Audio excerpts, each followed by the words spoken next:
You know when they go to ground with. You know when they come around, if they wanna clown, then we gun them down. I'm war ready, was born ready, I'm more ready. I'm saying this now, making sure that the morgue ready. Yeah. We got some drop-offs, battle formation, I'm waiting for you to pop off. Right after you make your first move, get your rocks off. Next thing you'll head to the dirt, we are not soft. I took a loss, but nah, I ain't panicking. I be making moves, you staying still like a mannequin. Think you got the force for shit, I'm feeling like Anakin. Hit the chick with the lightsaber, might save her. Doing moves tight major with light paper. And H-Town on them blades like an ice skater. Yeah. At that One West Passover, sit down, take a seat till the class over. Far from sober, but I ain't puffin' on Doja. Bartender, bring me tequila. Hold the soda, shit. Hold the ice too, flood it like a typhoon. We can get 6 shooters, 10 paces high noon. We have Player Street, all-star studded like it's all. Because that's what it means. That's what it means to serve the Lord. That's His will. The Lord's will is about division. The Lord's will is about separation. The Lord's will is about not gratifying yourself. The Lord's will is about not satisfying yourself. That's what the Lord's will is about. You know who I go to ground with, my niggas. You know when they come that might be a foreign concept. No offense to Christianity. We don't need to have fathers like we're supposed to in the black home. We don't have fathers, you understand, in the black, Hispanic, and Native American homes like we were supposed to. No thanks to Christianity and no thanks to America. You can't feel me. Unless you sip 100 proof. I got 100 soldiers with me, that's 200 boots. We get to stomping like a Kappa or a Q. But don't mistake me for no rapper, I'm the Jew. The streets cold, so I throw on the cover. You a bitch, don't get mad at me, get mad at your mother. Put my life on the line like I got me another. Yeah, shit. It's like I'm on another level here. You second tier, I'm pulling guns, that's on Metal Gear. It's hell out here, but shit, I die heavenly. AK equipped with the drum, it holds 70. Twin revolvers, fuck at you ducks like Yosemite. Yeah, I hear a lot of rappers puffing on their enemies. I don't smoke, but I drink their tears like it's hallowed is a word that means holy, meaning the Lord's name is separate. The Lord's name is about division. The Lord's name is about separation. Throughout the Bible, it talks about separation and division. Even wanna hear about rappers. Heavy gut punch, knock the air out rappers. Ain't nobody fucking around with my niggas. You know who I go to ground with, my niggas. You know when they come around, if they wanna clown, then we gun them down for my niggas. Ain't nobody fucking around with my niggas. You know who I go to ground with, my niggas. You know when they come around, if they wanna clown, then we gun them down for my niggas. It's supposed to be thy will be done. The Lord's will is supposed to be done. Not your will, not grandma's will, not mommy's will, not Uncle Bobby's will, not the Democratic Party's will, not the Republican Party's will, not the Independent Party's will. Instead, what? Thy will be done. Thy will be done. The Lord's will is supposed to be done. All right, Shalom Israel. We the Israelite School of Universal Practical Knowledge, started at the 1 West 125th Street, Harlem, New York, under commanding General Yohana. We are not affiliated with any other Israelite group nor any other Christian organization. That said, tonight's class is the Brotherhood class. All right, every Tuesday is the Brotherhood class because Brotherhood is essential to build up the Black, Latino, and Native American community. We are responsible of correcting, I should say dealing and addressing the aftermath of all of the trauma our oppressors inflicted on us, that America, the so-called white man, the colonizer, the Caucasoids inflicted on us. This is imperative. We have to address these traumas. We have to address all of the damage that our oppressors caused. And the only way to address it is coming to class Monday through Friday, Monday through Saturday, coming to the Sabbath service, coming to the history class, coming to the Brotherhood class, which is today, coming to the scripture breakdown, which is Wednesday, going to scripture breakdown classes on Thursday, coming to the Lashawan Kodash on Friday. This is how we're going to deal and address to address all the damage our oppressors inflicted on so-called Blacks, Latinos, and Native Americans, which are God's chosen people. We were never supposed to go our entire lives not knowing what love is according to the Bible. You know what I'm saying? We were never supposed to go our entire lives not knowing what brotherhood is. We were never supposed to go our entire lives and not know that God is black and the angels is black and Jesus Christ is black. We were never supposed to go our entire lives and not know that the same blood that ran through the body of Christ and through the veins of Jesus Christ, Yahushua Mashiach in the Hebrew, we share that same blood. It runs through us as well.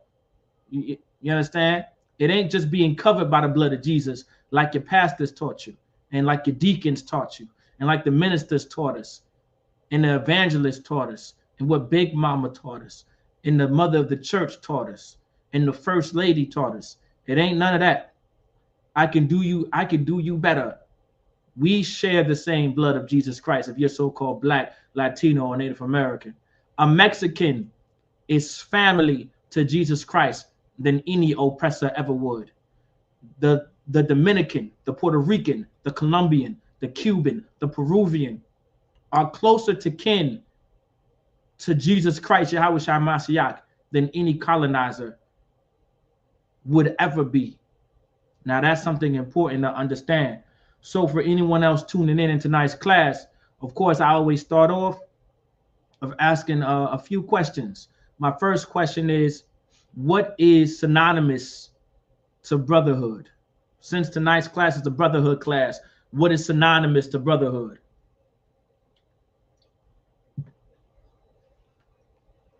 Because this is something to indeed understand and to know. Also, if you guys have any questions, you can just put it in the chat, and I'm gonna make sure I'm gonna get to your questions within the chat.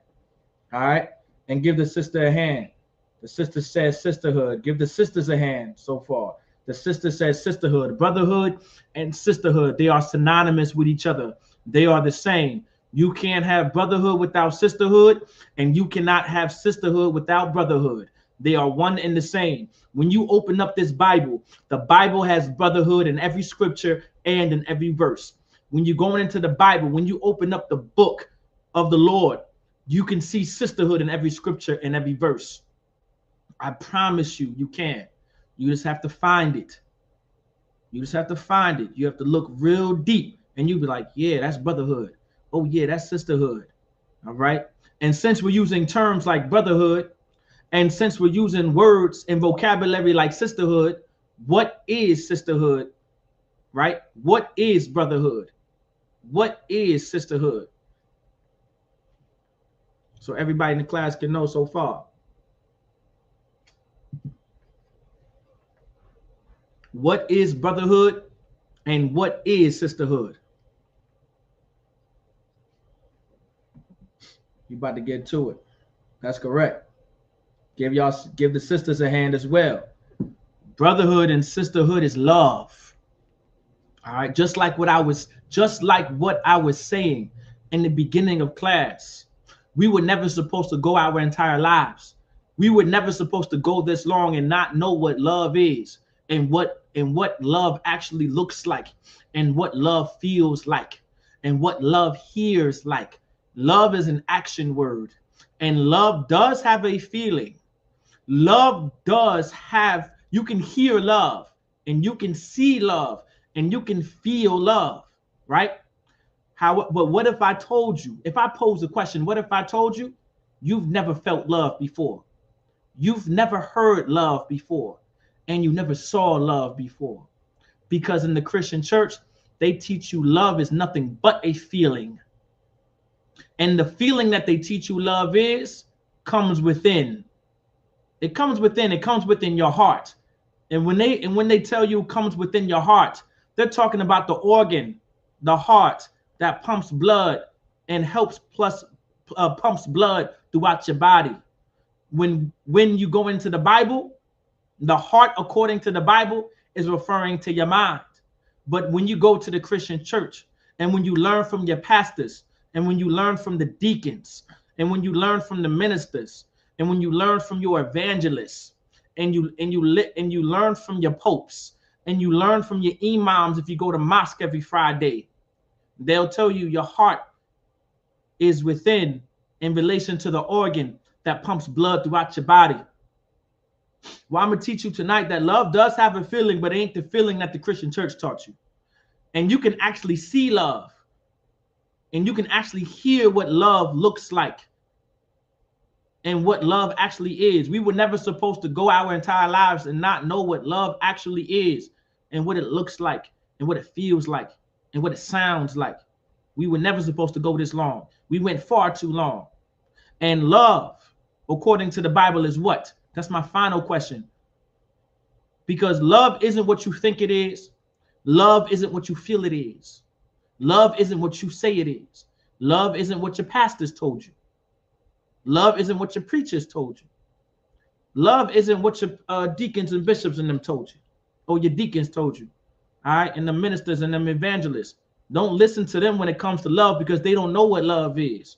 They wouldn't even know what love is if it even slapped them in the face. And that's a true statement. I know back in the day when I was younger, my mother would be like, boy, you don't know what love is, even if it slapped you in the face. Well, let me tell you Christians something. And let me tell you Muslims something. And you Buddhists out there. And the people who don't believe in nothing at all. You wouldn't know what love is if it slapped you in the face. Because we're going to go into tonight and teach you what love is.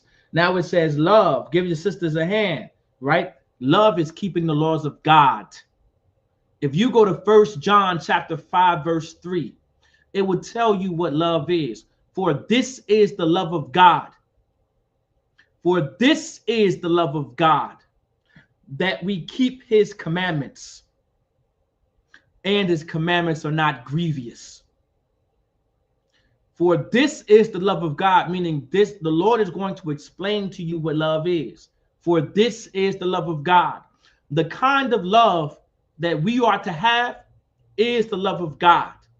We're not here to have the love of man. That's something called romantic love. Romantic love isn't the love of God. Romantic love, which comes from Rome, is a love in relation to all of the lust that your body, right, that your body has. All of the desires that your body has. That's a Roman love. That's a romantic love. All right? Kissing all over each other and, tugging each other and all this other type of stuff. That's a romantic love. Wanting to go into the bedroom and just have a bunch of sex with each other. That's a romantic love. But that's not what love is according to the Bible, of course. However, because of Christianity, you will confuse that romantic love with the love of God. Some of you brothers out there, the moment you put your rod into a woman, you love her. That's it. You love her. Right? I believe back in the day, we called that being P-U-S-S-Y, whipped. At least when I was growing up, that's what it was called. Well, brother, just because you put your rod into a woman, right, and you're so deeply in love with her, that's not the love of God, of course. All right, and that's not even love. That's just lust. All right, you was able to have an orgasm, you climaxed, congratulations, welcome to adulthood, maybe. However, it's not what love is. Sisters, forget about it. All right, a sister throw it back on a brother. That's it. She's in love. She's crazy and all kind of stuff. And she thinks, oh my God, this is just what it is. That's not what love is, sis. All right, that's not what love is. All right. Back in my day, we called that something too. But we're gonna try to keep class PG tonight. All right, but just know that's what you are if you do it. And that's not what love is. And that's not what love looks like. That's not what love feels like, because love is an action. And love does not just revolve and orbit around sex, orgasms, and climaxes. That's not what love is. All right. For this is the love of God, because the love we are to have is God's love. Right. For this is the love of God, that we keep his commandments. Y'all can put some commandments in the chat. but not lying to each other and not bearing false witness to each other. That's what love is. That's what the love of God is. That's the kind of love we need in our community. That's the kind of love that we need in our household.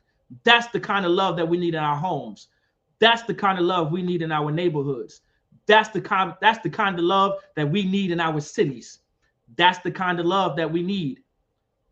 The love that we need is not lying on each other and lying to each other and bearing false witness. And what love is, and also in addition to that, what love is establishing punishments and judgments when one lies, when one bears false witness. It's in the Bible to judge. Don't allow the Christian church to run game on you. Damn, they shooting. Damn. Well, that we in the hood. Salaki, that's where the school is. Brothers and sisters need to come into the school. So what love is, right? Actually, I can break that out there. This is what love is.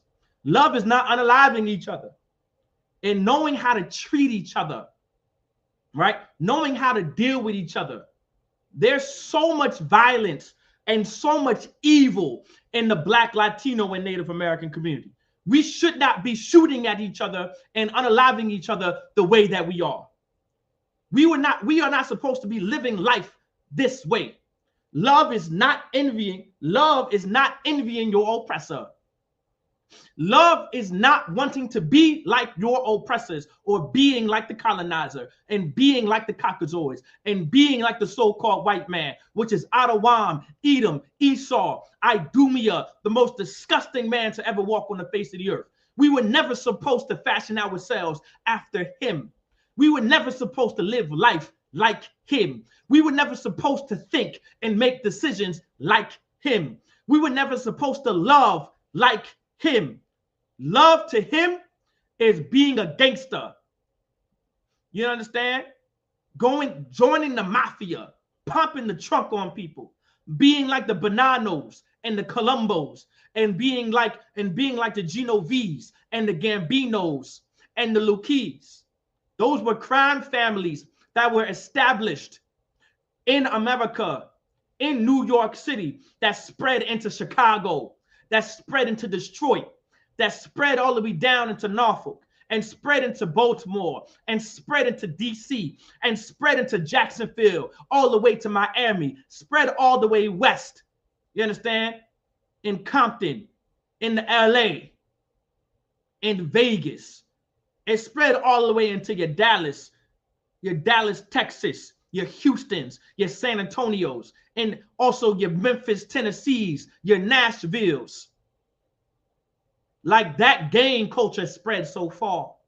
You wouldn't have Bumpy Johnson. You wouldn't have your Frank Lucases if it wasn't for the Bonanos and the Colombos and the Genovese and the Gambinos and the Lukis. Love looks like not following after them. You understand? Like we shouldn't have to walk in our communities and not in having the fear that our life can be taken at any moment, not just by our oppressors, but our own people. We were never supposed to fear each other. We were never supposed to be scared of each other. We were never supposed to have the idea that this black man like me, or this Latino man like me, or this Native American like me, man, woman, or child, has the capability of unaliving me because I'm me. I'm them. We are the same people. We come from the same race. We come from the same nationality. We come from the same ethnicity. We were never supposed to walk our streets and be afraid of each other the way that we are now. But because we envied our oppressors and we wanted to be like them, because we saw their success by being gangsters, and we saw the profit that came with being like the mafia, is why we're living in the conditions we're living in today. Because we desired their disgusting women like Martin Luther King, evil, disgusting men like Martin Luther King, who couldn't control his erections, who wanted to go after white women is why we're living in the conditions that we're living in today. Disgusting men like Bayard Rustin, who couldn't control himself because he was so thoroughly abused as a kid. He developed an interest in having sexual intercourse with white men, is why we're living in the conditions we're living in today. You understand? Exactly. That give that sister a hand. She actually pulled the precept, man. Leviticus chapter 20 and 13, where it says a man can't lay with a man as woman. It is an abomination. You understand? Meaning, and someone tell me, what does it mean to be an abomination? Y'all give me something that's abominable. What does that term mean? I know Kat broke it down the other day, but I want y'all to tell it, put it in the chat. Who would have known? Who would have known because? Who would have known because of homosexuality is why my people are selling drugs? Who would have known because of the LGBTQIA plus community is the reason why my people are suffering from addictions of all kinds and all manners. And they're struggling with substance abuse. And it's such a challenge to get that monkey off their back every single day of the week, every single day of the year. Who would have known that was the reason? How many of you knew Bayard Rustin, a black man who was a civil rights leader that worked with Martin Luther King, and he was a homosexual who had a white homosexual lover as a man.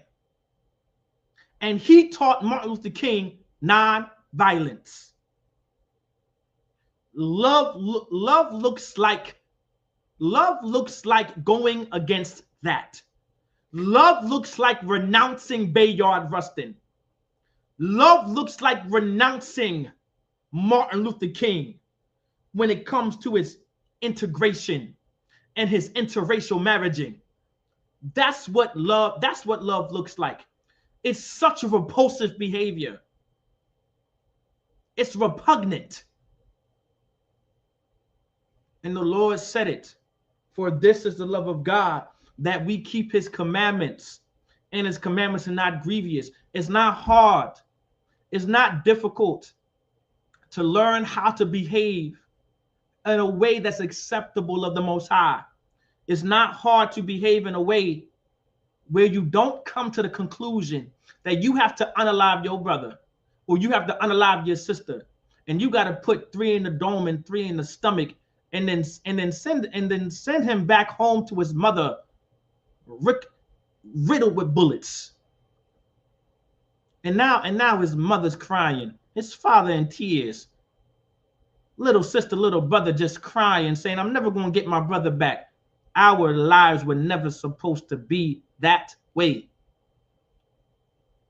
That's because we envied our oppressor.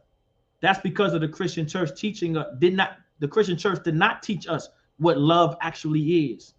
When the Christian church taught us that love looks like this, and love may sound like that, and love is following your heart, and when you get that gut, when you get them butterflies in your stomach, that's what love feels like, is why we're unaliving each other in Curry Park and Young's Park the way that we are.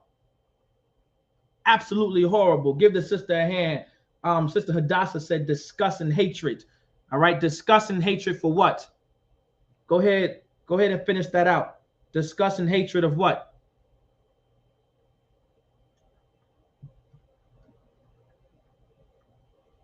You know what I'm saying?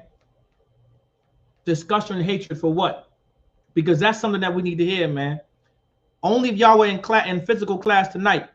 I don't know if y'all heard it on camera, but whoever it was, they slid. They just slid right behind the school in Curry Park. They just slid. Our communities were never supposed to sound like that. Our communities were never supposed to sound like a war zone, as if we just got stationed in Iraq, or just like we in Afghanistan or Iran. We were never supposed to hear that much shooting and all of them bullets flying everywhere. And bullets don't got a name to it.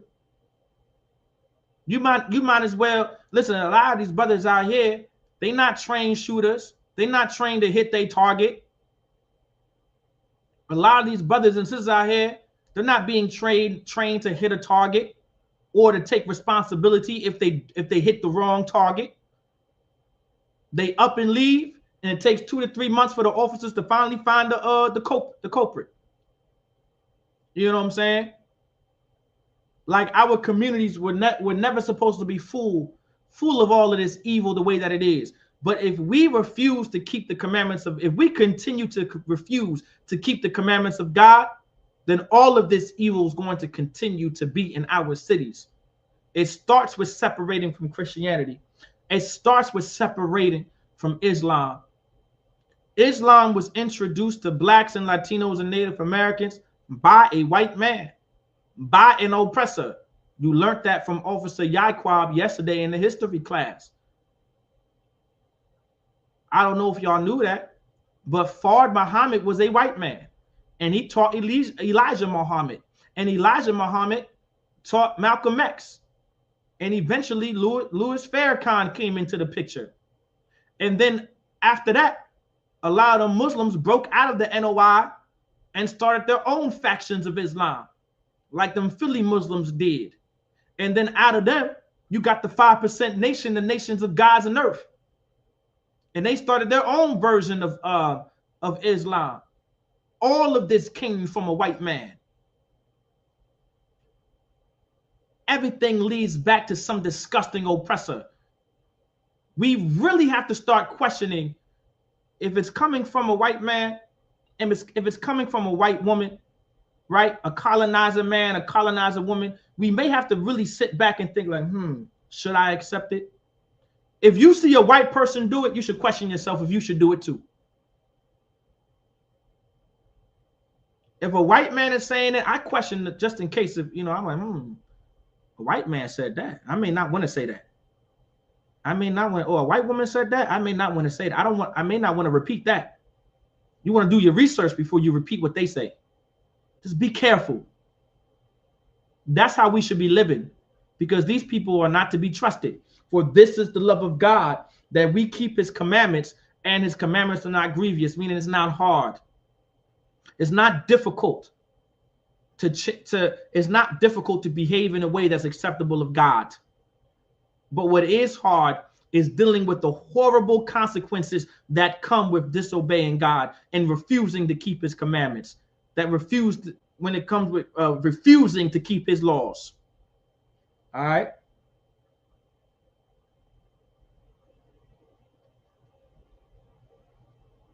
Now, of course, if anybody has any questions, y'all can just put it into the chat. But any other thing than that, I'm gonna go ahead and go into my lesson. All right. So, of course, we all know. All right. If y'all read the title today, hopefully y'all did. Let me organize my my tabs real quick. I don't like how my tabs are organized.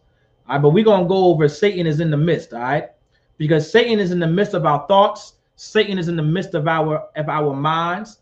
Like this is something to this is actually something to consider. All right, because Satan is everywhere. All right, and you want to be, and as a people, as so-called blacks, Latinos, and Native Americans, as a people, we want to be really, really careful. All right, really, really careful, because Satan is everywhere we go. Temptations is everywhere we go. All right, like it's like it's nostalgia. It's nostalgic. All right, I'm gonna get that word for y'all too. All right, let me go ahead and I'm gonna read what it means to be nostalgic. All right, nostalgic. Let me get it for you.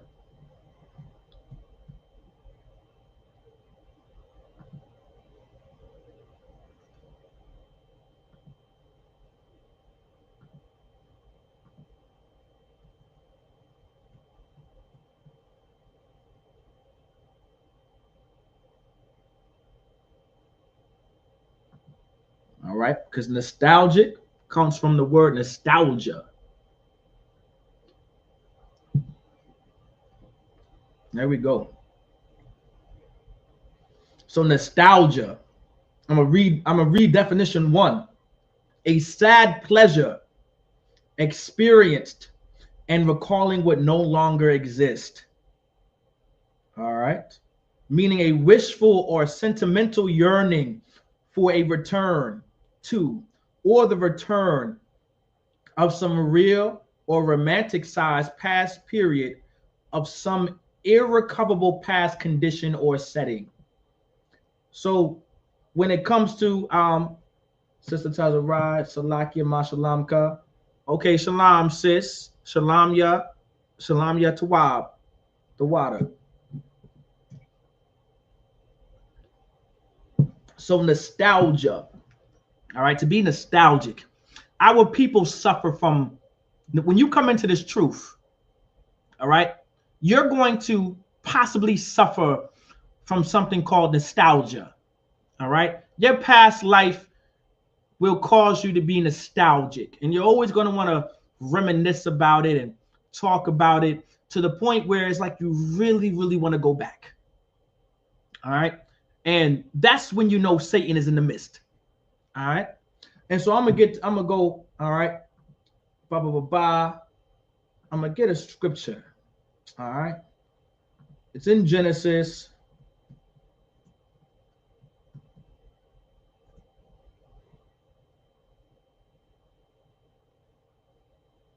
I guess it's lucky. I guess I can't spell today.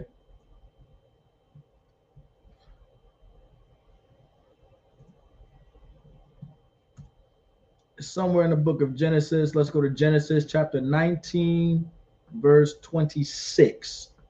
All right, so let's get Genesis chapter 19. We're going to go to Genesis chapter 19, and I believe that's going to be verse 26. I might start a little bit above it, though, so bear with me.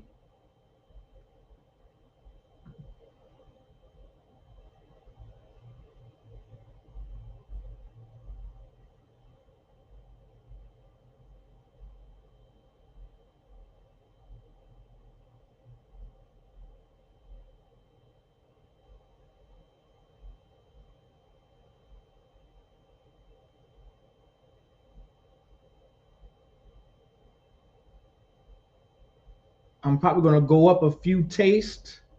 Bibbidi boppity. I'm just looking for where.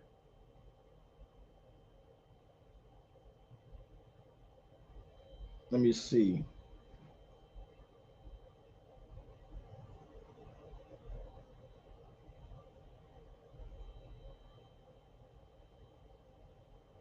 There we go.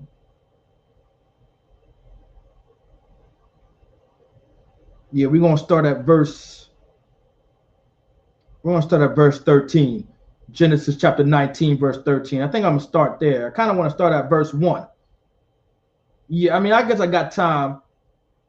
No problem. We're going to start at verse 1. All right. Now, in the meantime, like I said, if anyone has any questions, just go ahead and ask. But now, Genesis chapter 19, verse 1, it says, and, meaning addition to, there came two angels to Sodom at even. Now, remember, the angels, right? Angels are like, they're real scary. All right. Angels are really scary to look upon. There's a scripture in the Bible where it talks about a man of God, and it was in reference to an angel. All right. And the word angel by definition just means like a messenger. All right. If you go into the Bible, the word angel is mala'ak. All right. Is mala'ak in relation to like a messenger, right? Someone who has a message. All right. And the angels of the Lord, they were messengers, and they will give you a message. Either that this city is going to be destroyed. You need to leave this city, right? Going to give you a message like the Lord is his wrath is against you. And so you got a few options. Either I'm going to unalive this amount of people in the city, or I'm going to have you in captivity with under your oppressors, under the foot of your oppressors. Like an angel will be giving this message. All right. And so angels are really fear and scared, and it's very scary to look upon. And also in the Bible, it talks about the angels being black. The angels also had a skin tone. They had 4 faces, 4 wings, straight feet as the hoof of a calf, and they had the skin as brass, as shined as furnace brass. meaning they were black, they were brown. And so these were angels, right? All right. And angels look like men, right? In some cases, they also look like how they normally look, scary as hell. All right. And there came two angels to Sodom at even, and Lot sat in the gate of Sodom, right? Because Lot lived in Sodom. All right. And Lot, seeing them, rose up to meet them, and he bowed himself with his face toward the ground, because Lot, which was also the family of Abraham, because he comes from Noah, he comes from the line of Adam, he knows what an angel looks like. He knows what a man of God looks like. And so when he saw them, he said, oh, let me bow. All right. The word bow is in relation to also humbling yourself. The word worship in the Bible, the same word used for bow is the same word that's used for worship. So when you worship something, it's meaning you're bowing down to it, right? You're bowing down, meaning you're conceding to whatever is whatever is in front of you. That's what it means to worship. So if I say I worship Jesus Christ, I worship Yahweh Shai Mashiach, all I'm saying is I bow myself to him. I concede to him. He is now my authority. I submit myself to him. That's what worship means.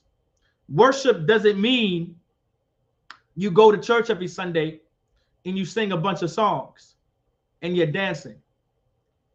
That isn't what it means to worship. The word worship means to bow yourself, like a bow, because you're conceding, you're humbling yourself. All right.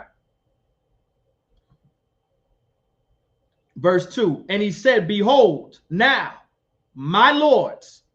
He said, my lords, right? Which either would be Adawanya or Adunya in the Hebrew. Most likely this would be Adunya. Adunya in the Hebrew, which means my lords. You probably seen Adonai, which is how Amalek says it, the so-called Jewish man. He would say Adonai, but in our language, it's Adunya, Adawanya, either one of the two, which is in relation to my Lord, right? Meaning someone that's above you, someone that's in charge of you. It says, turn in, I pray you, into your servant's house. So he's like, hey, my lords, come into the crib, come into the house, right? I pray you, right? Why is Lot praying, saying, I pray you come into the house? Because he knows, right? He knows how evil Sodom is. He knows how disgusting and repulsive and repugnant Sodom and Gomorrah is. And tarry all night, meaning, hey, we don't need to be outside all night. Not in Sodom, not in Gomorrah, not in America. In America, you don't need to tarry all night.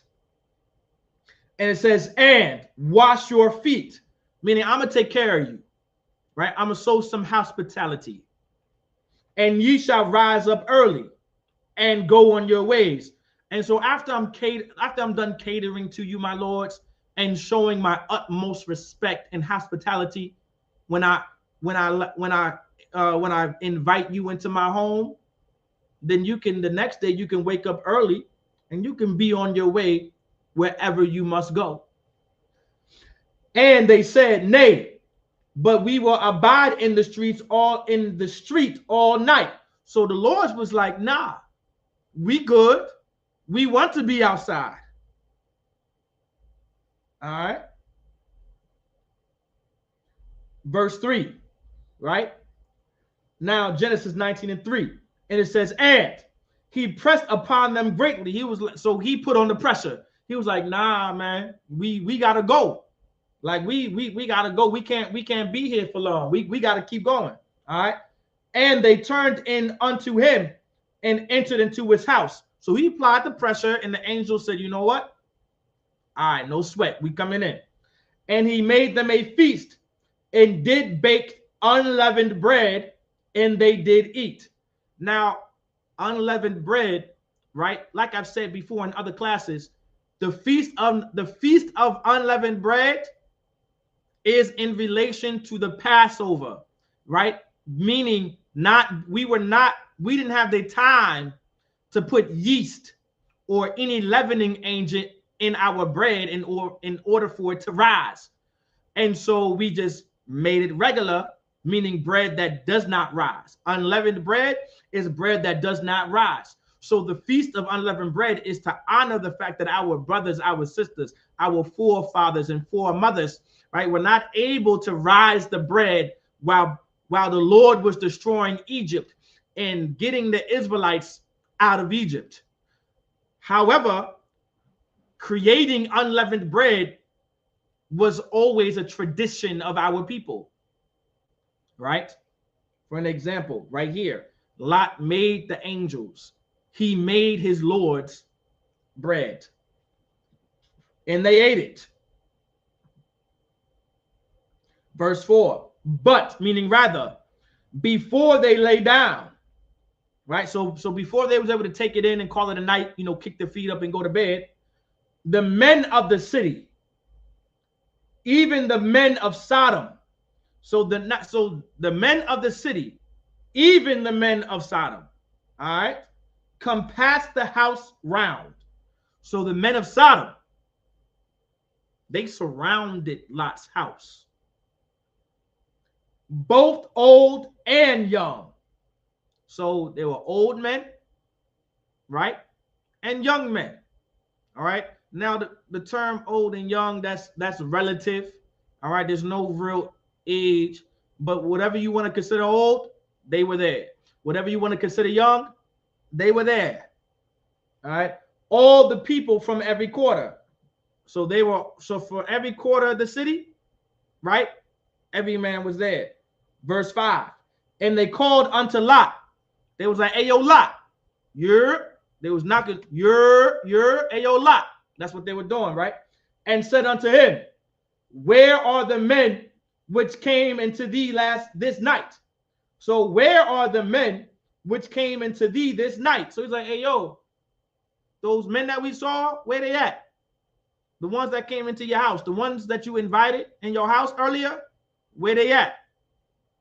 Bring them out unto us that we may know them. And so now these men are disgusting, right? Once again, abominable. These men are abominable, all right? They are disgusting, right? These men, their behaviors are repulsive and repugnant. All right? Verse 6, and Lot went out at the door unto them and shut the door after him. So Lot, he looking back like, nah, I'm going to come out here real quick and shut the door because I don't need you looking in. I don't need you coming in because I know how y'all get down. I know how disgusting y'all are. I know how repulsive and repugnant you are. I know how much of a rapscallion you are and how much of a scallywag you are. I know how much of a maverick you are. So you're not coming in here, nor can you look in here. So I'm going to shut the door behind me. Verse 7, and said, I pray you, brethren, do not so wickedly. So he was like, hey, yo, my brother. He just speaking in general. He's like, hey, yo, my brothers, listen, yo. We don't even got to do all this. Y'all wildin'. We don't even got to do all this. I know. I pray you. You know what I'm saying? Like I'm pleading with you. I'm praying. We don't even got to do all this. Just chill. You don't know who those men are. Chill.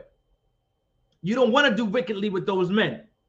You know what I'm saying? You don't want to. Now, of course, the wicked thing that these men want to do to them angels is homosexuality, right?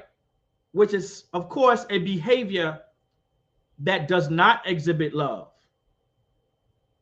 That's a behavior that does not pose any love. All right. Verse 8. Behold now, meaning look at this now. Look now. I have 2 daughters which have not known man. So I got 2 daughters, right? They don't know a man. They haven't been with a man, right? let me, I pray you, bring them out unto you, and do ye to them as is good in your eyes. Only unto these men do nothing, for therefore came they under the shadow of my roof. So now, of course, this is a great example for the kind of father and the kind of man that you should never be. All right? You don't want to be this kind of man like how Lot is, right? You want to fight. This is when you want to fight Satan, right? Because Satan is in the midst right here. This right here is a prime example of Satan being in the midst. All right? Satan, right, is one of the highest ranking angels, highest ranking evil angels that the Lord has. And his name is in relation to someone standing in the way. Right? Like the word Satan literally means something standing in the way. Something that is against you, something that is your enemy, something that is your opposition. So when we call our oppressors the devil, right? In the Hebrew, we call him Shaitan, which is Satan in English, all right? Or Satan in Hebrew, right? Shaitan, because our oppressor stands in our way. Our oppressor is our enemy. Our oppressor is against us. So our oppressors are like Satan to us. So these men that are knocking on Lot's door, these men are Satan unto Lot. And when Satan is in the midst, Lot made a decision to give them his daughters. You never, ever, ever in your life be the kind of man that's willing to give your daughters away to disgusting, repulsive men. That's not Israelite culture. That's not a man of God. This was the day that Lot was supposed to risk his life.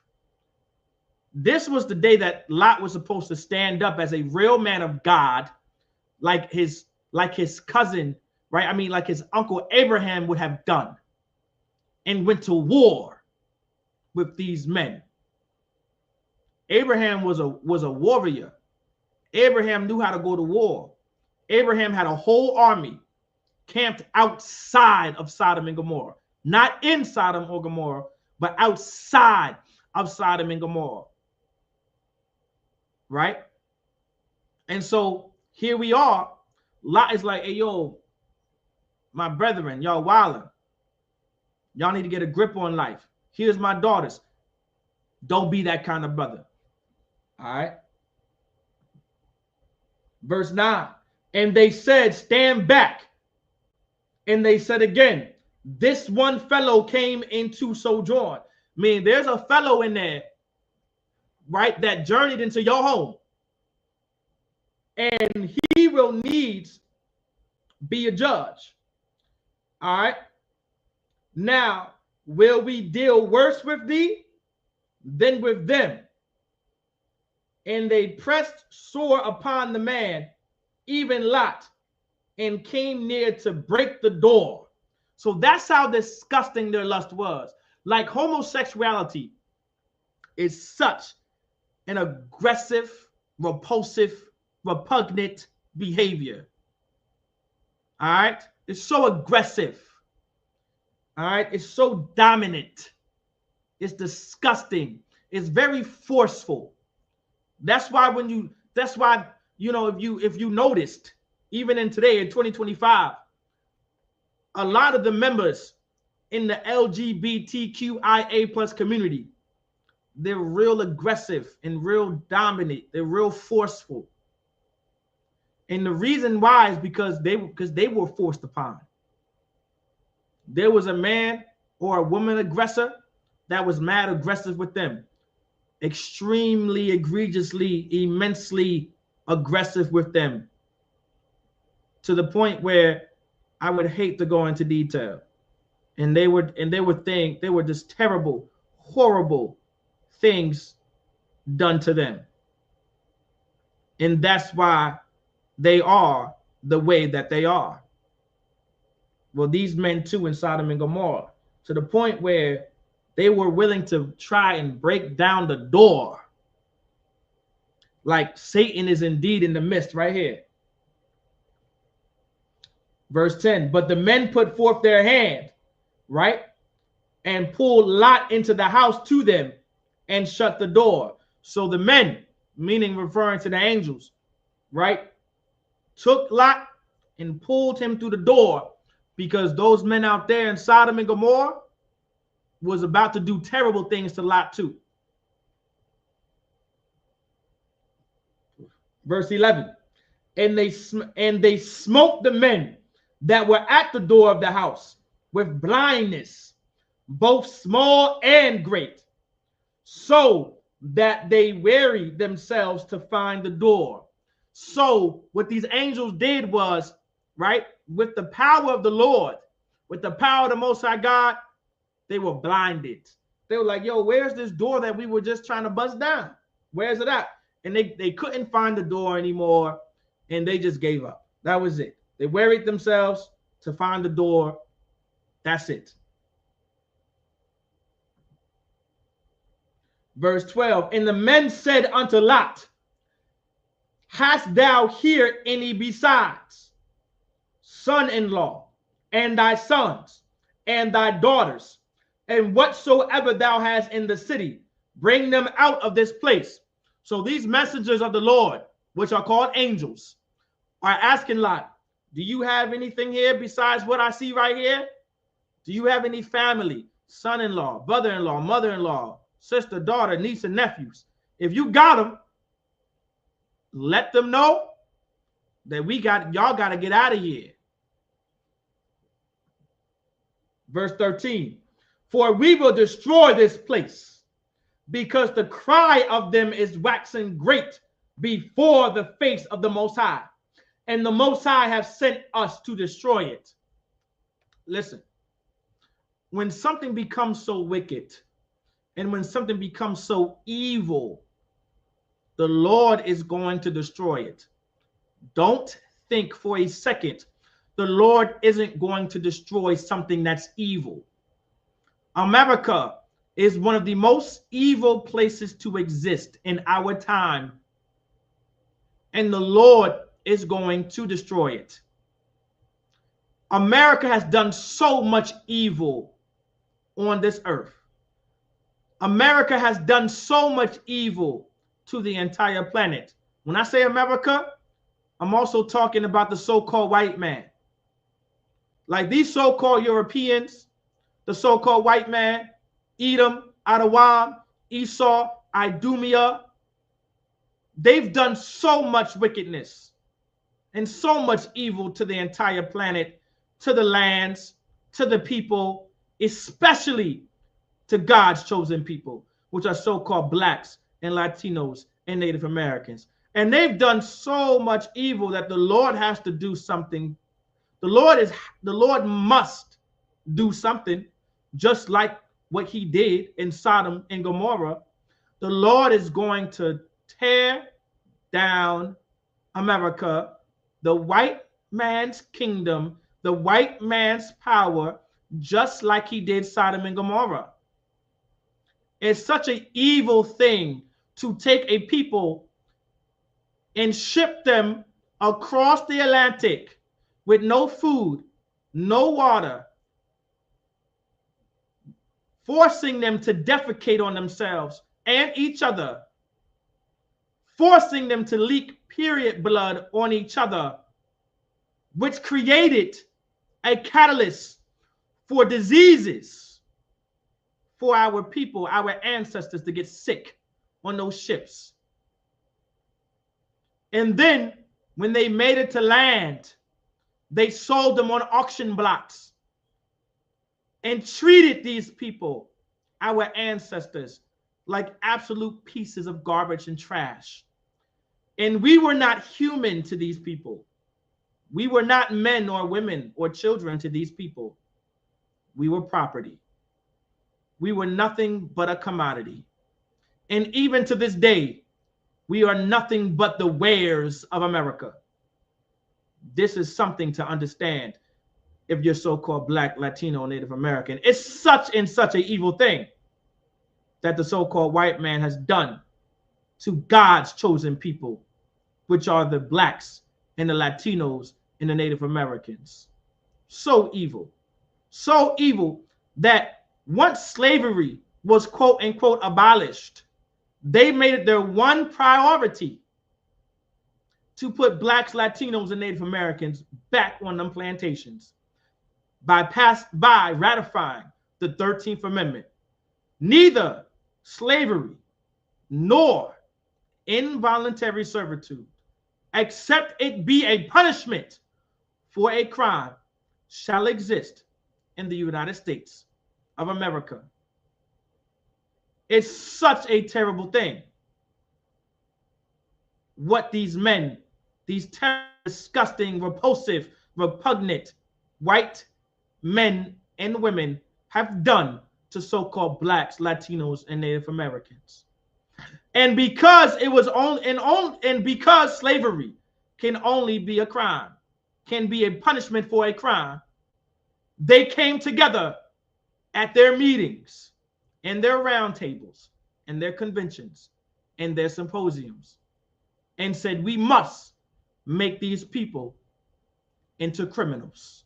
How can we make these people into criminals so we can put them back onto these fields so they can once again be a commodity in the wares of our success? So they started a system called Jim Crow. And for the smallest things, we were thrown into prison for. For the smallest things, we were thrown in jail for. And now we're back picking cotton. In 2025, we're still picking cotton, making shoes, making sneakers, being plumbers and electricians and welders for pennies on the dollar, because we are slaves still in the United States of America.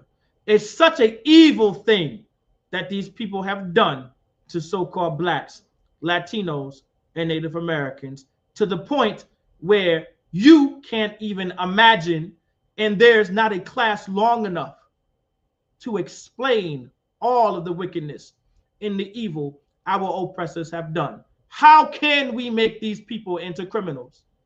Well, we have abused them for so many years, and they are traumatized, and they need an outlet. Their traumas have never been addressed. Their abuse has never been addressed. We are their abusers, but we don't care that we abuse them. We are the ones who traumatize them, and we don't care that they are traumatized. How about we give them nicotine and tobacco? How about we give them marijuana and weed? How about we make them into drug addicts? Well, that's a good idea. Let's bring now, but that's not enough. How about we create laws and legislation and policy? It's illegal to sell cigarettes if you don't have a certification.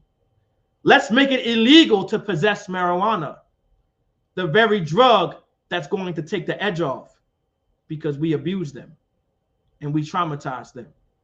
There's not a class long enough to explain how evil our oppressors are. Just like the Lord sent angels to Sodom and Gomorrah to destroy, the Lord is going to send angels and his son, Yahushua Mashiach, to destroy America. Let's continue. Verse 14. And Lot went out and spake unto his sons-in-law, which married his daughters, and said, Up, get you out of this place, for the Most High will destroy this city.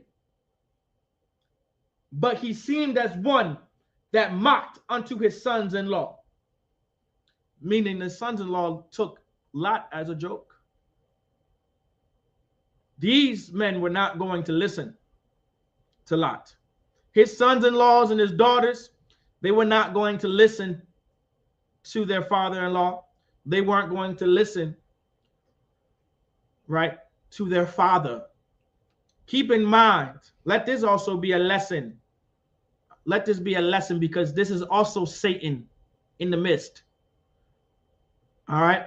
Your family isn't going to believe you when you say that you are to separate and get out of this place in relation to the behaviors and the customs and the culture of America.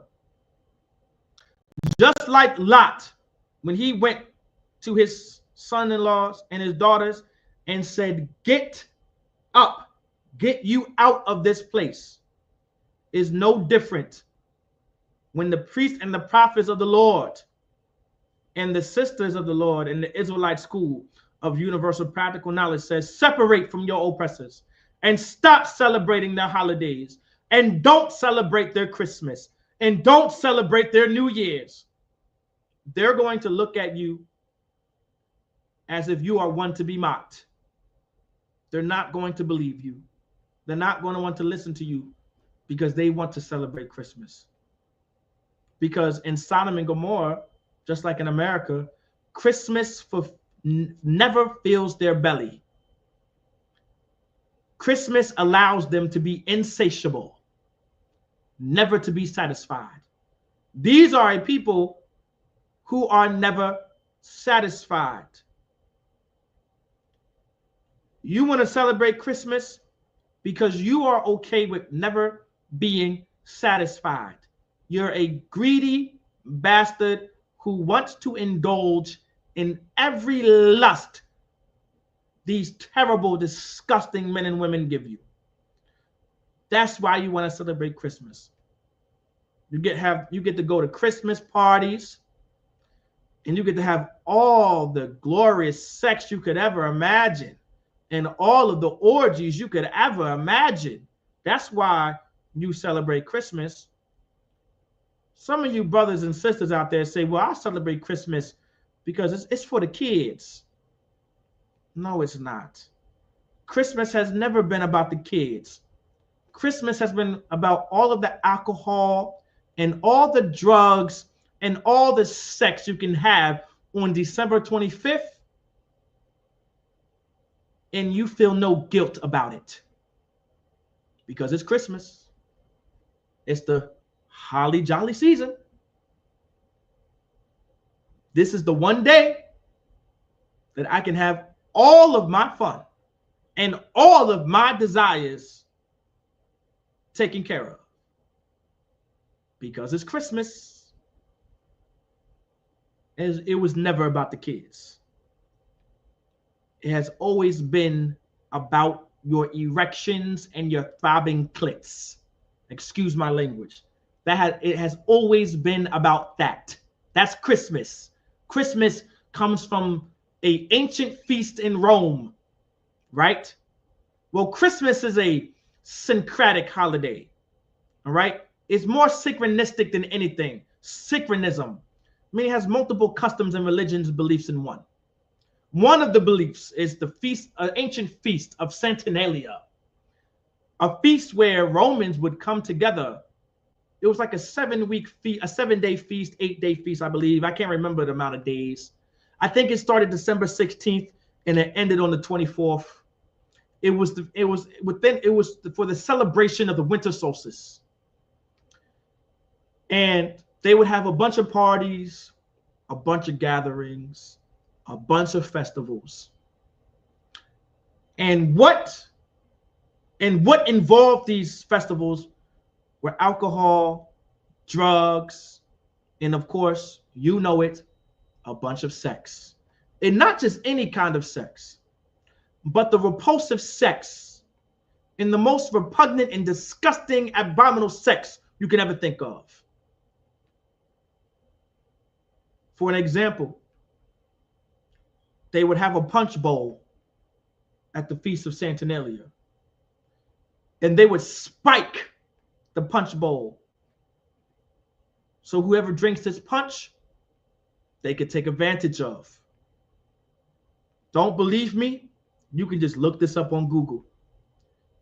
And there was a certain plant that they used to spike that punch bowl to get you so drunk and so drugged that they can take advantage of you and they can have their way with you. That drug was the mistletoe. To answer your question, Azabaka, La'asis, Rome, Sodom and Gomorrah, they did not exist at the same time. Rome is a empire that came way years after Sodom and Gomorrah.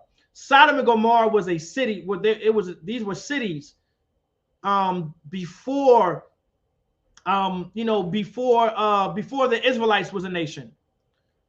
Before Egypt reigned with power. It's one of those ancient cities. All right. But the mistletoe they would put into the punch. That was the ancient date grape drug. It was a drug used so they can sexually take advantage of whoever drinks from it. That's your feast of Saturnalia. Merry Christmas. There you go. You also have the birthday of King Nimrod on December 25th that the Babylonians taught.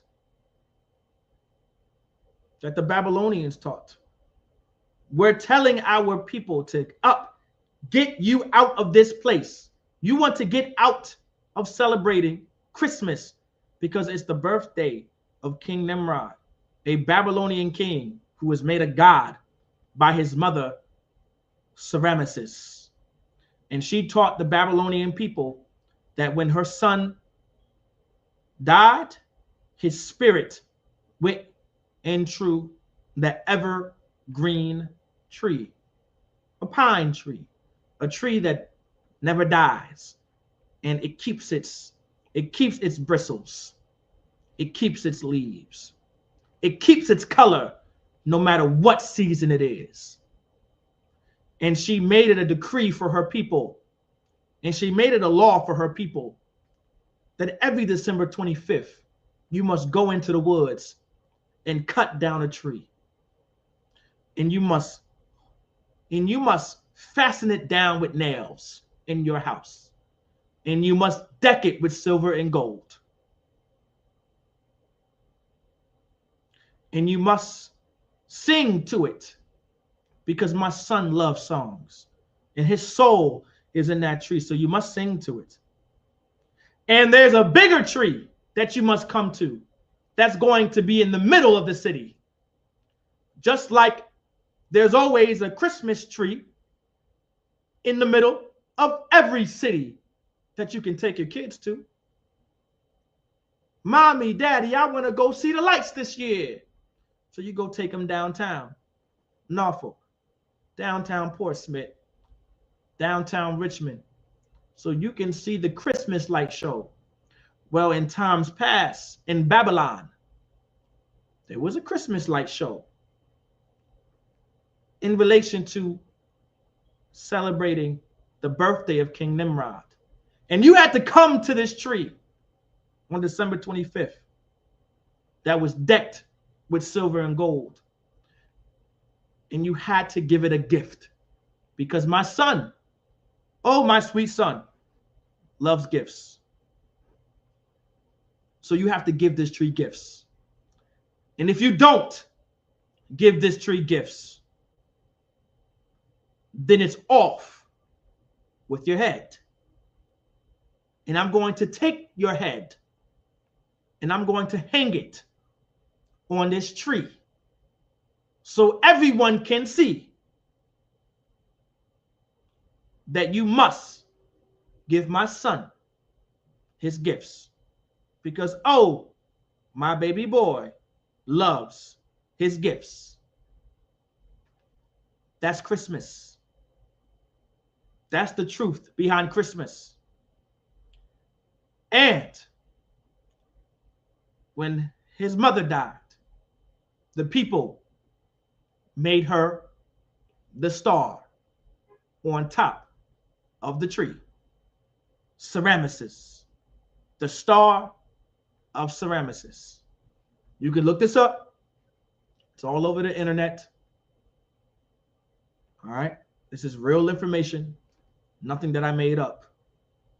So the same way that Lot was telling his family to get you out of this place, the Lord sent priests and prophets from the Israelite school of universal practical knowledge to tell the people to up and get you out of this place, meaning separate from the customs and the culture and the beliefs of these people. That's all. Of course, this day, right, Lot was telling his people to actually get out of the city because this city is going to be destroyed.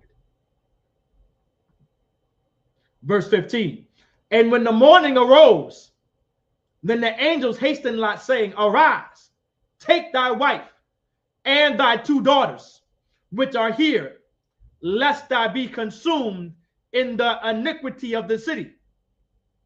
If you don't leave, take your wife, take your 2 daughters.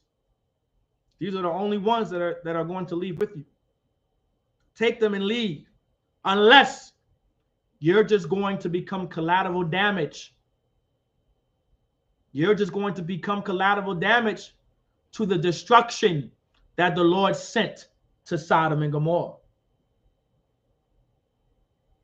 Verse 16, and while he lingered, the men laid hold upon his hand and upon the hand of his wife and upon the hand of his 2 daughters, the Lord being merciful unto him. And they brought him forth and set him without the city. And so the Lord sent these angels, and these angels, these men of God, led Lot and his wife and his daughters out of the city. Verse 17, and it came to pass, when they had brought them forth abroad, that he said, escape for thy life. Look not behind thee. I'm going to repeat that one more time because I want you to remember this. It says, escape for thy life. Now there's a semicolon there. Escape for thy life. Look not behind thee. Neither stay thou in all the plain. Escape to the mountain, lest thou be consumed. So to escape for thy life is to not look behind you, right? So when you're fleeing this city and you see and you know and you hear nothing but destruction falling on Sodom and Gomorrah, don't look back. Because not looking back is the escape for thy life. So when you want to escape for thy life, don't look back. Don't do that, or you'll be consumed. Verse 18, and Lot said unto them, oh, not so, my Lord. Because the Lord, Lot is saying to the Lord, to the angels, to the men of God, I'm not, oh no, oh, not so. I will not look back. I will escape for my life. I will not look behind me. I will not be consumed like how Sodom and Gomorrah and the wicked, disgusting men are going to be consumed. I'm not going to look back. Not so, my Lord. Verse 19, behold now, meaning look now, thy servant hath found grace in thy sight, and thou hast magnified thy mercy, which thou hast showed unto me in saving my life, and I cannot escape to the mountain, lest some evil take me and I die.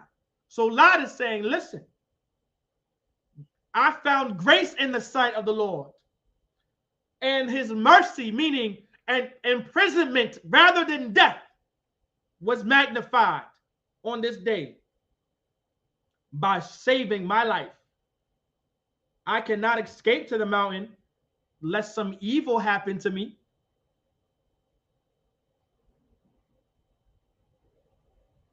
Verse 20, behold now, this city is near to flee unto, and it is a little one. Oh, let me escape thither. It is not a little one, and my soul shall outlive. Even though this was a little city, right? Because this was saving Lot's life, this city is like a big city to him. You know what I'm saying? It is not a little one. That's a question. It is not a little one, because this city is such a big city to him, because this is going to be the city that he can flee to. All right. Verse 21. And he said unto him, see, I have accepted thee concerning this thing also, that I will not overthrow this city for the which thou hast spoken. So the city that you go to, I'm not going to overthrow because of what you said.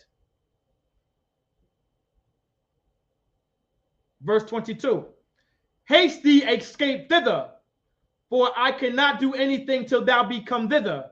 Therefore, the name of this city was called Zoar.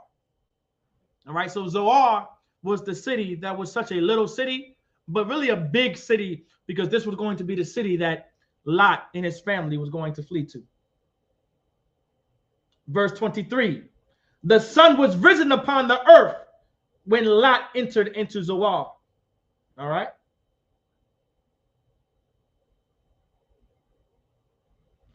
Now, they're in the city. They're in the city in Zoar. It's a little city, but it's a great city because it's not Sodom and Gomorrah. All right. Then the Most High rained upon Sodom and Gomorrah brimstone and fire from the Most High out of heaven. So imagine the skies open up and there's just a bunch of fire and brimstone. Things that are like extremely hot, immensely hot. It's just being burnt to rubble. It's just being burnt up in flames to the point where you can see it. You know what I'm saying? As if the sun was risen up. Like that's how much fire was there. As if it was like a sun. Does everybody understand where it's coming from? Let's continue. Verse 25. And he overthrew those cities, Sodom and Gomorrah, and all the plain, and all the inhabitants of the cities, and that which grew upon the ground. So everything was decimated. Everything was destroyed. Everything was burnt down to rubble, burnt down to absolutely nothing, like ground zero. Nothing was there. Verse 26. But his wife, in reference to Lot's wife, but his wife looked back from behind him. So his wife looked back from behind him. So his wife was behind Lot. Lot was in front of his wife. And she did not escape for her life. And she looked behind. She looked behind. While they're in the city of Zoar, she looked behind her. She looked behind herself, which was looking behind him. And she became a pillar of salt. She became a pillar of salt. I'm going to stop there for now. She became a pillar of salt.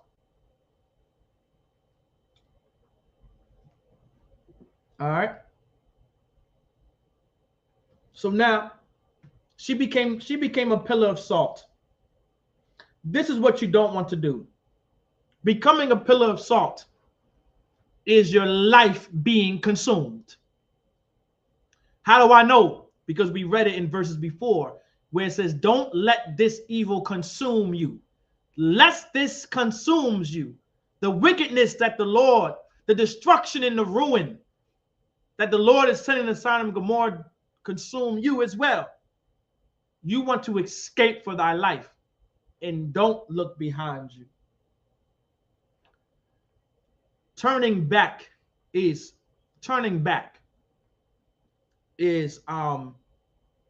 that evil consuming you, and the Lord is going to destroy you every time. What you want to do, right? You don't want to have this nostalgia, right? I call it nostalgic temptation. It's such nostalgia because the city must have been so great to her that she had to look back just one more time because she could not escape for her life. Well, let that be a lesson for all of us in the Israelite School of Universal Practical Knowledge. Let that be a lesson for all so-called Blacks, Latinos, and Native Americans that are God's chosen people. Don't look back. Escape for thy life.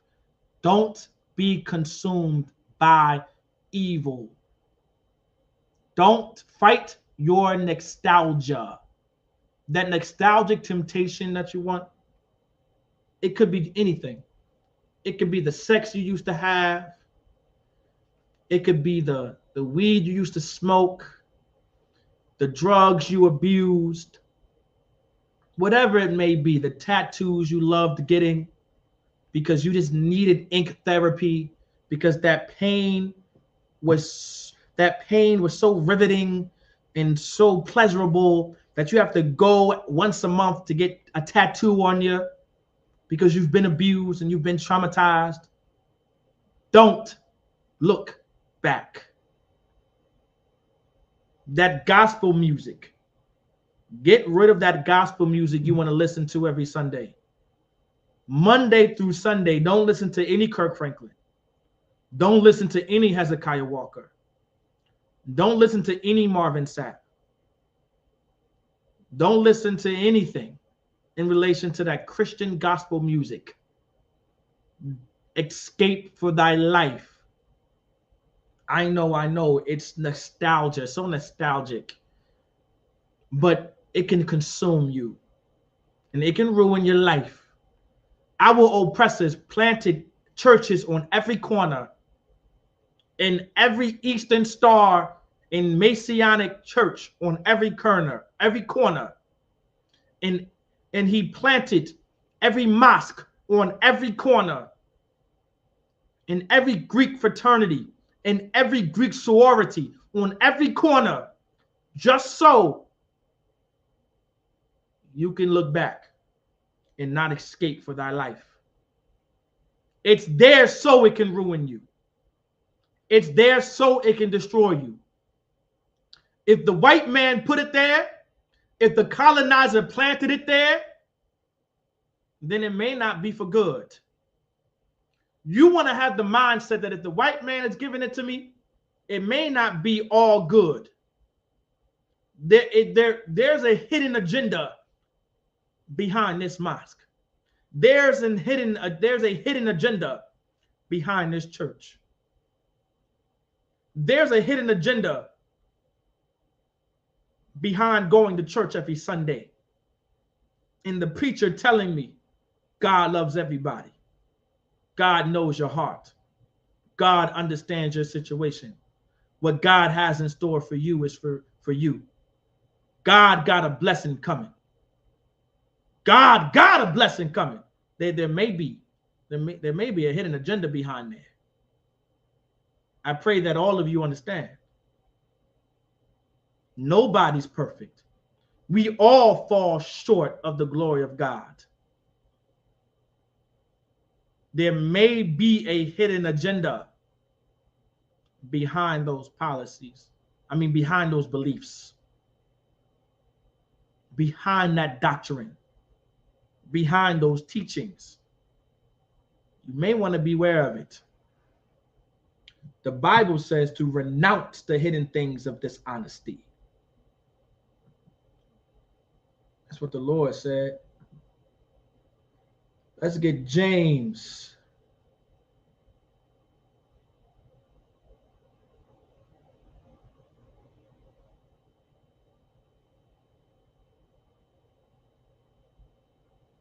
Bippity boppity, let's get James chapter 1.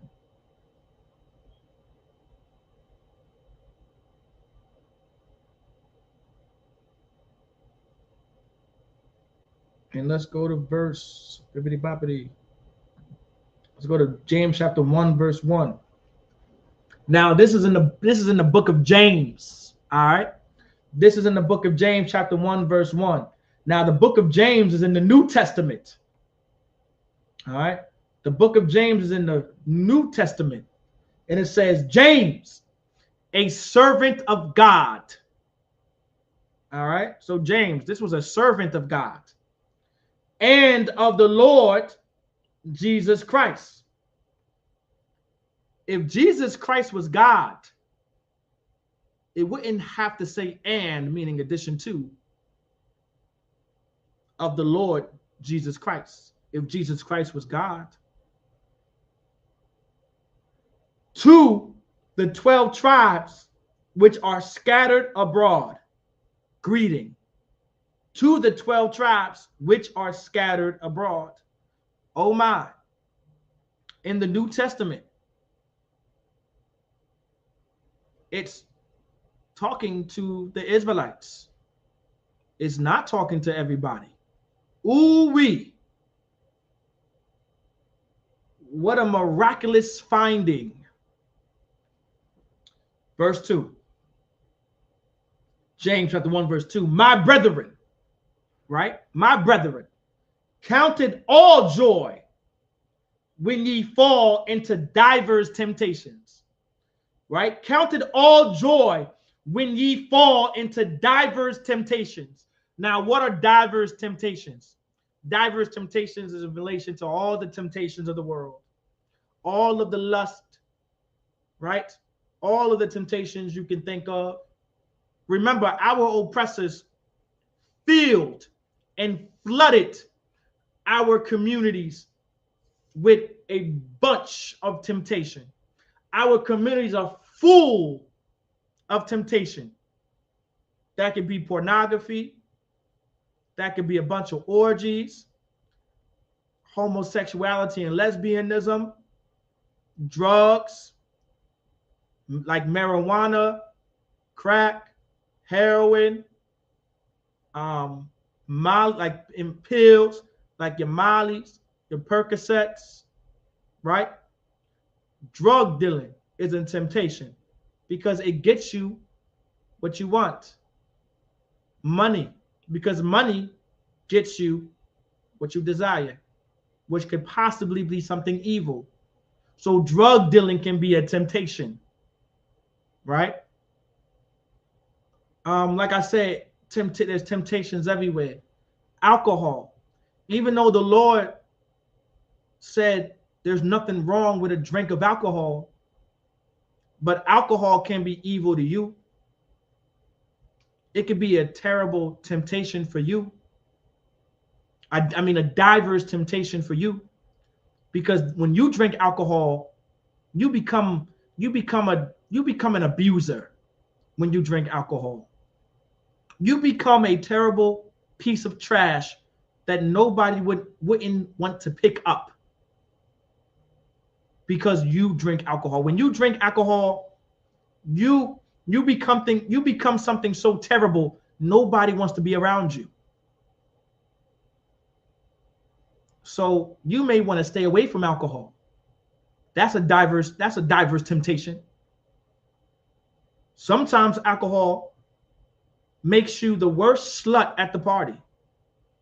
It makes you the worst harlot, 304 or whore you could ever imagine. So you can't drink alcohol. When you drink alcohol, somehow your mouth falls on some rods. Wake up and you tell us, I don't know what happened. It just popped up in there. You're a slut. All right. You just stop drinking alcohol. You're an alcoholic. You're a drunkard. You may want to put down the Henny. All right. The Casamigos, some of y'all sisters can't drink Casamigos. Leave it alone. The tequila, leave it the hell alone. It makes you be the person you never wanted to be. It also makes you a person that everyone else around you doesn't want you to be. So diverse temptations, right? Diverse temptations. Whatever it is, it could be a diverse temptations, all right? Being a Republican, being a Democrat, that's a diverse temptation as well. Wanting to be so liberal and wanting to be so conservative, that's a diverse temptation. I pray that y'all understand that, because you believe being a Democrat makes you such a man.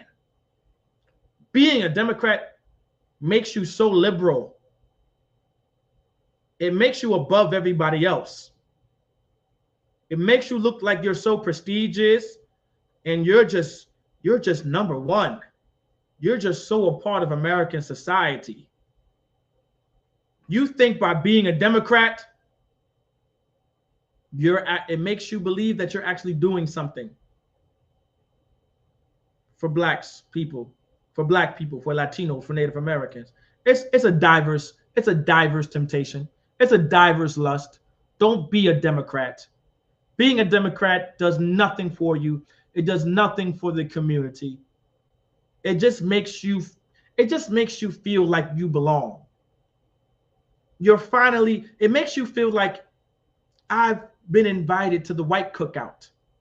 I've finally been invited to the white table. It makes you feel included. It's a diverse temptation. And so when it says, my brethren, count it all joy when ye fall into diverse temptation. Quick question for the class. Why should you count it joy? What makes, when you fall into diverse temptation, meaning you see what you lust after, you're looking at what you used to love. You get nostalgia. It's nostalgia. You're looking at that weed and you're just like, you just start salivating. And then your body, the mechanics, you just start doing all this. You just can't help yourself. And you're just looking at that blunt like, ooh, I really want to pick it up. Why is it saying count it all joy when you see that blunt?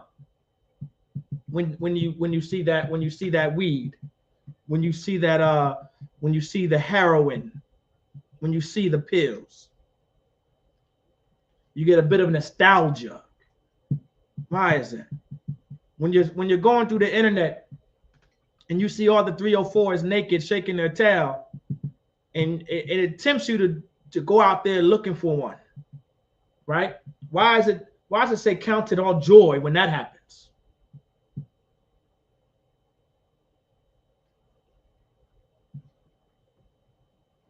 Somebody give it a shot.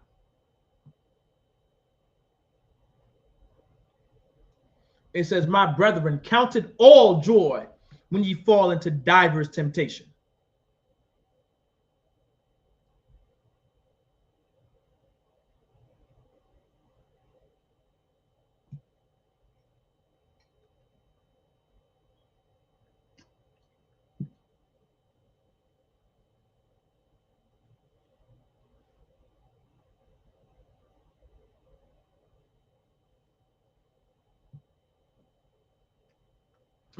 Okay, yeah, overcome it. But why is it joy? Focus on the joy.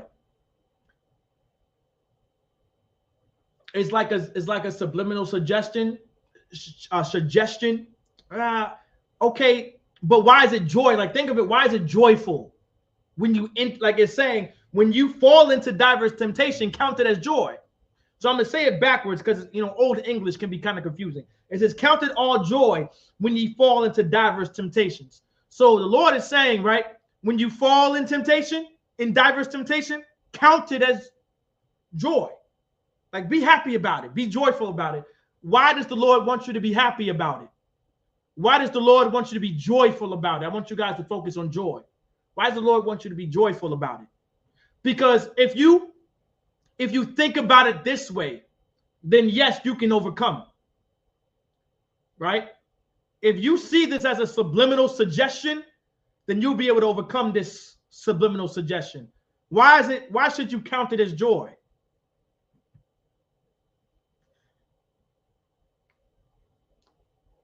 Let's see if anyone can hit it on the marker.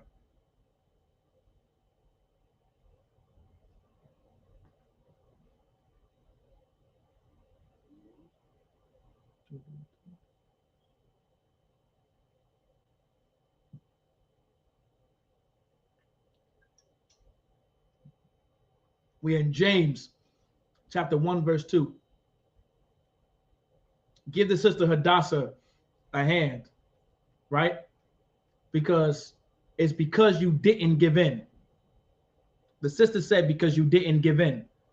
That's why you want to count it as joy, because you didn't give in. You're like, just because it's a temptation. It's such a strong inclination to what you want, right? It's something you desire strongly. You strongly desire whatever it is in front of you. And you can only desire it because you don't have it. So you should count it as joy because you're not using it. You don't have it. You're not getting it. So you should count that as joy. The fact that you can fall into diverse temptation, it's a start. It's because you didn't give in. You don't have it. You're not using it. When you see the weed in front of you, take it as joy because you want to smoke it, because it's the fact that you're not smoking it. You're not smoking weed right now. So you should count it as joy that you're not smoking weed right now. You might be tempted. It's not against the Lord to be tempted. It's not an evil thing to be tempted. It's an evil thing when you act on your temptations. That's when it becomes evil. It's evil when you give in. It's evil when you can't fight your erections, right? When you can't fight your lust as a man or a woman, right? That's when it becomes evil. That's when it becomes wicked. That's when it becomes the opposite of love, which is the hate. That's when it becomes repulsive and repugnant. That's when it becomes such a terrible, disgusting behavior, which is called sin. Righteousness, right, is a behavior that's accepted by God. Sin is a behavior that's not accepted by God, which is the breaking of the law. All right.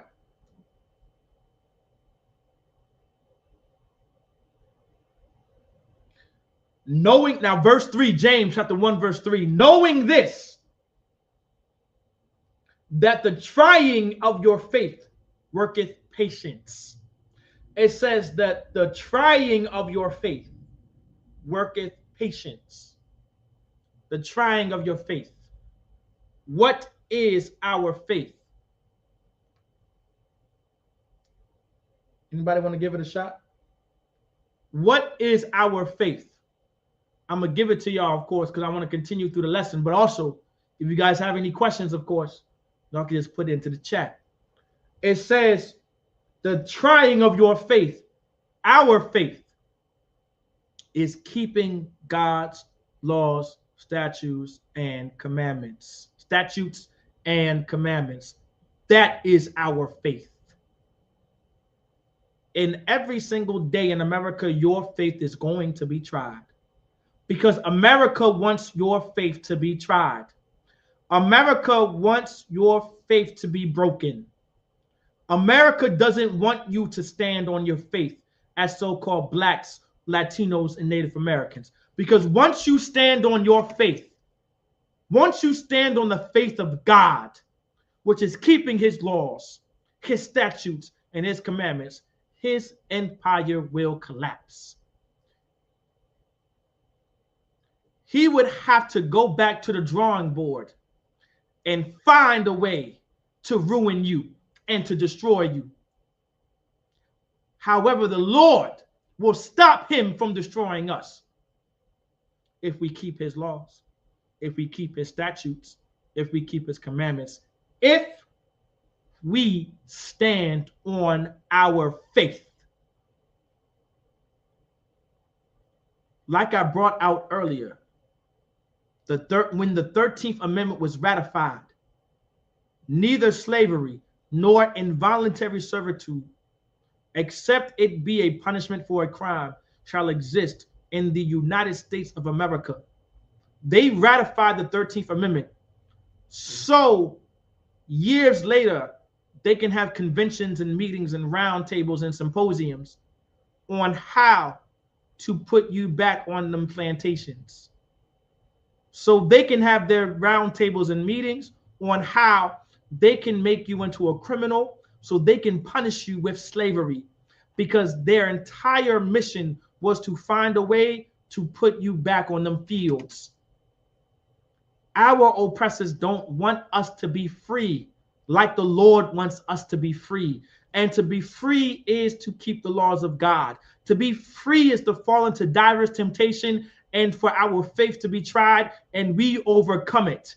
That's what it means to be free. America doesn't want you to be free, black man.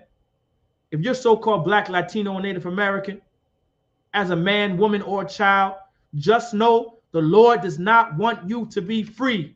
If you are a black man, that's a father, a black woman, that's a mother, or a Latino or Native American, that's a father or a mother, do your due diligence and teach your children how to navigate this racist world, how to navigate white supremacy. Teach your kids that there's a people that hate you, that despise you, that are Satan unto you, that are in your way, that are against you. And they made it their mission to oppress you and to keep you at the bottom and to keep you poor and to keep you who you are right now when the Lord does not want you to be that. Teach your kids that, man. Teach your kids how to navigate white supremacy, how to deal with oppressors, how to deal with the so-called black, how to deal with the so-called white man and white woman and child. You are doing your children a great disservice by not teaching your kids that there's a people out there that hate them. And there's a people out there that despise them. There's a people out there that just want to see you burn and want to see you fail. They don't want to see you make it to the top.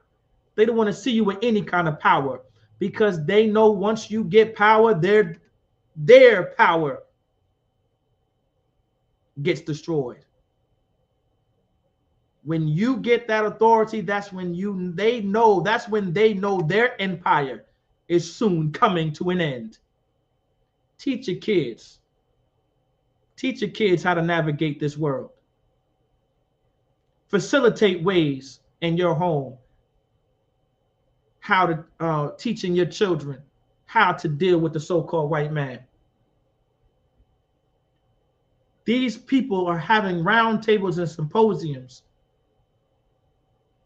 about how to keep you down, to keep you so down that they passed laws. They created a law system called Jim Crow. Created a system called Jim Crow just so they can put you back on them fields. They said, if I catch you drinking from a water fountain that's not black, you're going back into slavery. If I catch you walking on the wrong side of the sidewalk, I'm throwing you into slavery. Or I may even end your life. If I catch you looking at a white woman, talking to a white woman, I'm going to end your life. I'm going to throw you back into slavery.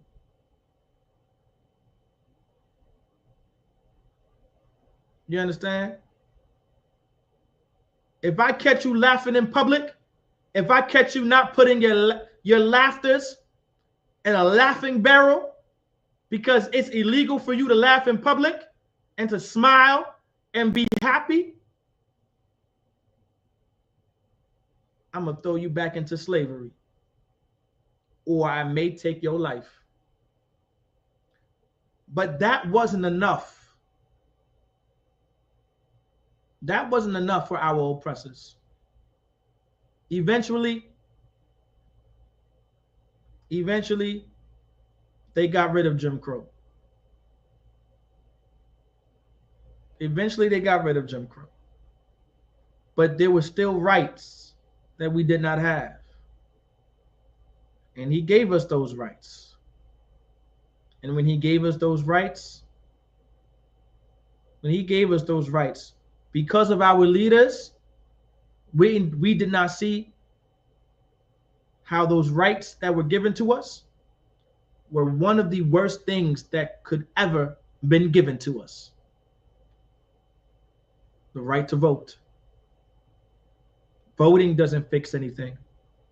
Being a Democrat or Republican doesn't fix the conditions of so-called Blacks, Latinos, and Native Americans. Integration. That doesn't fix anything. Our oppressors facilitated a way. Our oppressors, the colonizer, the Caucasoids, the so-called white man facilitated a way to put us back on them fields. Guess what? Guess what else he did? He created the ghettos. He created the ghettos that we live in, which is a post-dated slavery. He took the neighborhoods in the cities we took the time to build, like your Tulsa, Oklahomas, and your Rosewoods, and all the black streets of America you could think of. Norfolk, Church Street, Ghent. We built these areas and they were successfully black.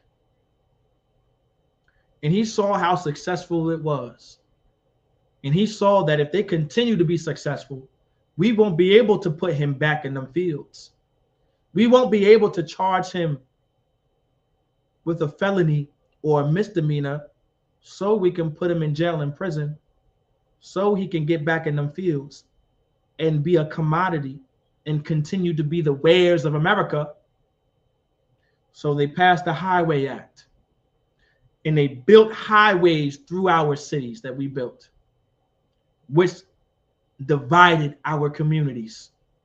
And when these communities were divided, we were no longer together, and we've become displaced because of the highways that were built straight through the middle of our communities. And the trains that ran through our communities, they were rerouted into different directions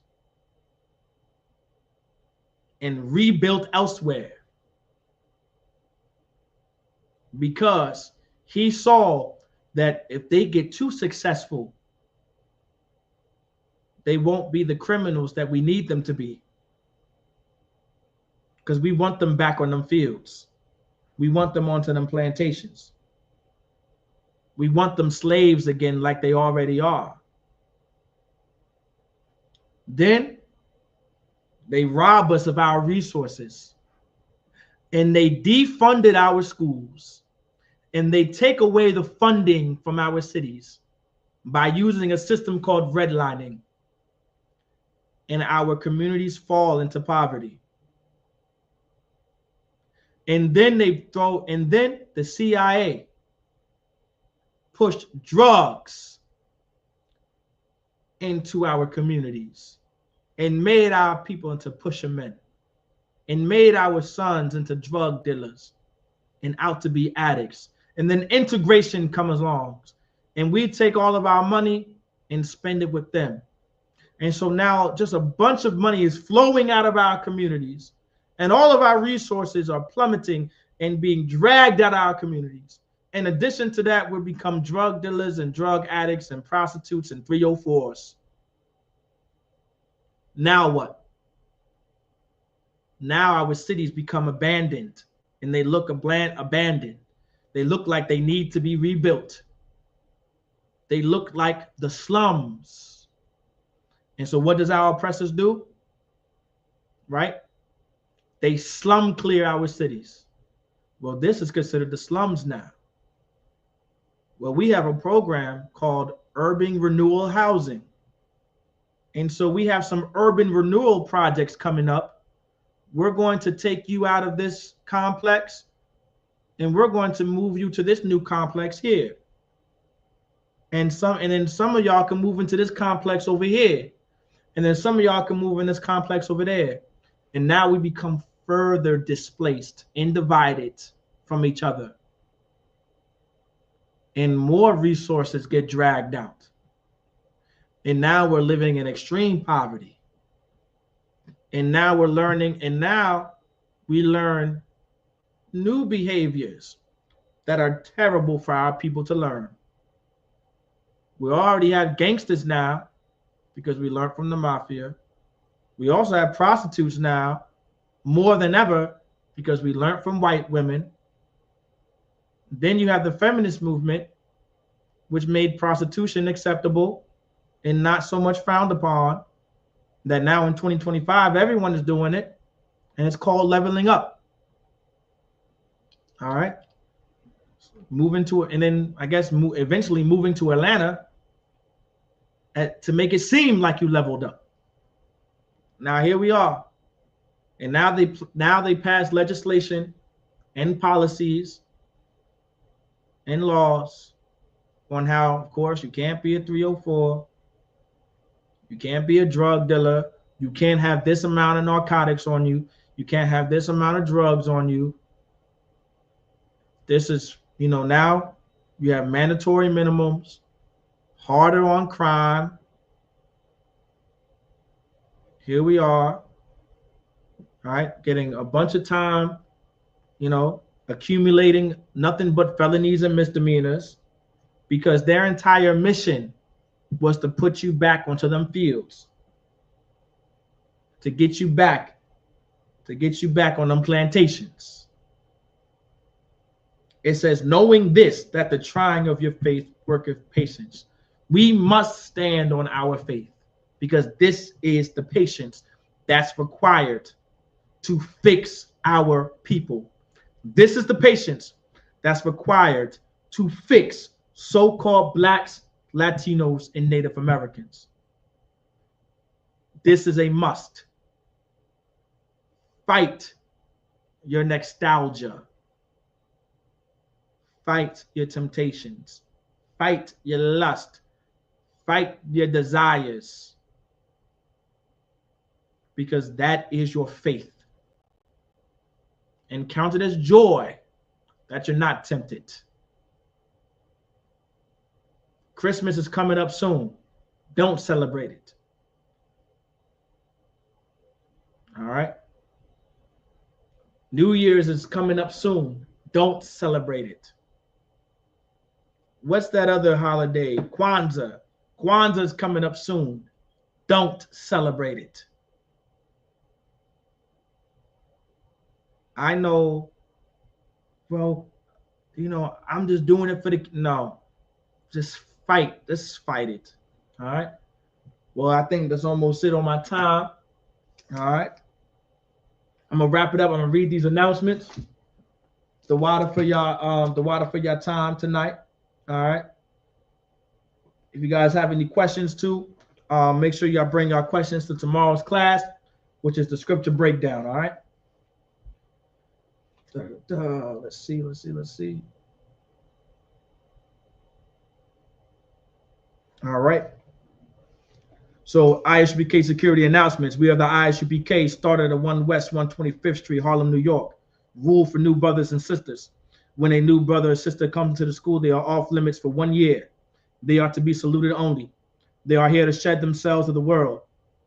If they need transportation, the teacher will arrange it. After 6 months, if a brother or sister has an interest in a particular person, he or she must get permission from the head to speak to a brother or sister. There's another 6 months in which the brother and sister will court each other. After this 6-month period, the brother and sister will get permission from the head to marry. tithes, which is a commandment. Numbers 18:21. Malachi chapter 3 verses 8 through 10. Ma'ashara means 10th in the Hebrew. 10% of every penny of any increase the Lord gives you. Give to treasury department or teacher. Go to ISUPK.com, click on donations, and there'll be, and then of course just follow the directions from there. Priest fund, freewill offering for priests, not mandatory, whatsoever amount you would like. Upcoming holy convocations. All right, we are now in the feast of Hanukkah, but after Hanukkah, it'll be the feast of Purim. All right, honoring the sister Esther. All right. If anyone wants to be a trooper in the school, to start wearing all black. That's black boots, black shirt, black pants, black headband or war scarf. All right. If you want to be a sister in the school, come to class with a dress, head covered, ready to learn. All right. With that, shalom. Yahweh Ba'Shem Yahushua brought a thumb to the brothers. And shalom, Yahweh Shamar, and Lathan Ba'Shem Yahushua to the sisters. Shalom, Israel.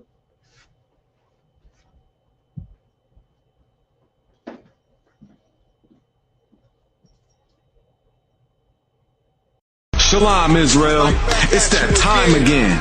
The ISUPK, under Commanding General Yahana, presents the Lord's 57th Annual Passover.